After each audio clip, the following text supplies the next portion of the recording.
এর বরকতে আল্লাহ তাআলা গুনাহটা মাফ করে দিবেন। সুবহানাল্লাহ। আর যারা পারেন সাইয়্যিদুল ইস্তিগফার, সকল জিনিসের মধ্যে সাইয়্যিদ আছে, সরদার আছে।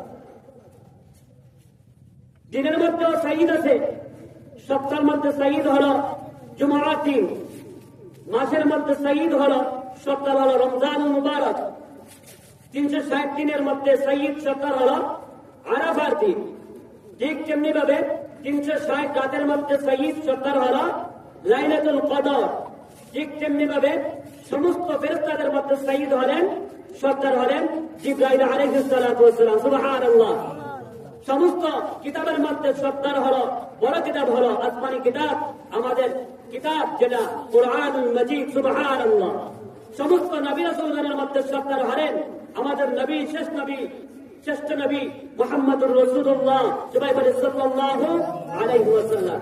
এজন্য সবকিছুর মধ্যে সর্দার আছে, ইস্তেগফারের মধ্যে সর্দার আছে। সাইয়্যিদুল ইস্তিগফার যে ব্যক্তি দিনের মধ্যে পড়বে, সকালবেলায় পড়বে, আর দিনের ভিতরে যদি সন্ধ্যা হওয়ার আগে, সূর্য ডোবার আগে যদি ওই ব্যক্তির হায়াত জিন্দেগি শেষ হয়ে যায়, জীবন শেষ হয়ে যায়, মৃত্যুবরণ করে, ওই ব্যক্তির তামাম জিন্দেগির গুনাহটা আল্লাহ তাআলা মাফ করে দিবেন। সুবহানাল্লাহ। 1 নম্বর লাভ। 2 নম্বর লাভ হলো ওই ব্যক্তিকে আল্লাহ তাআলা জান্নাত হিসেবে কবুল করে দিবেন। সুবহানাল্লাহ। 3 নম্বর লাভ হলো ওই ব্যক্তিকে আল্লাহ তাআলা জান্নাত হিসেবে কবুল করে শহীদি মর্যাদা দান করবেন। সুবহানাল্লাহ। যদি আল্লাহর কি প্রিয় বান্দা বান্দি রাতের মধ্যে সাইয়্যিদুল ইস্তিগফার পাঠ করতে পারেন, তাহলে ওই আল্লাহর প্রিয় বান্দা বান্দির তামাম জিন্দেগির গুনাহ আল্লাহ তাআলা মাফ করে দিবেন। সুবহানাল্লাহ। ওই রাতে যদি আল্লাহর বান্দা বান্দি মারা যায়, তাহলে আল্লাহ রাব্বুল আলামিন আল্লাহর বান্দা বান্দির জিন্দেগির গুনাহটা মাফ করে দিয়ে ওই আল্লাহর প্রিয় বান্দা বান্দির ঠিকানা জান্নাতে করে দিলেন। সুবহানাল্লাহ। ওই আল্লাহর প্রিয় বান্দা বান্দিকে আল্লাহ তাআলা শহীদি মর্যাদা দান করবেন। সুবহানাল্লাহ। এত সওয়াব দান করবেন। সুবহানাল্লাহ।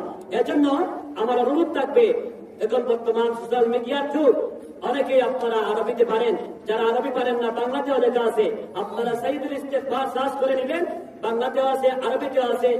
আপনারা শুনে শুনে দেখে দেখে পরে পরে এগুলা শিখে নেবেন আর আমল করবেন। যারা আমরা জানি, পারি, শিখেছি, আমরা আমল করব। আল্লাহ সুবহানাহু ওয়া তাআলা আমাদের সবাইকে বেশি বেশি করে আল্লাহ তাআলার কাছে তওবা ইস্তেগফার করা, সাইয়্যিদুল ইস্তিগফার আল্লাহ তাআলা আমাদেরকে শিকার, সঠিকভাবে ফজিলত জেনে শুনে বুঝে সঠিক নিয়মে বিশুদ্ধভাবে সাইয়্যিদুল ইস্তিগফার পাঠ করা তৌফিক দান করুন। সবাই বলে আমিন।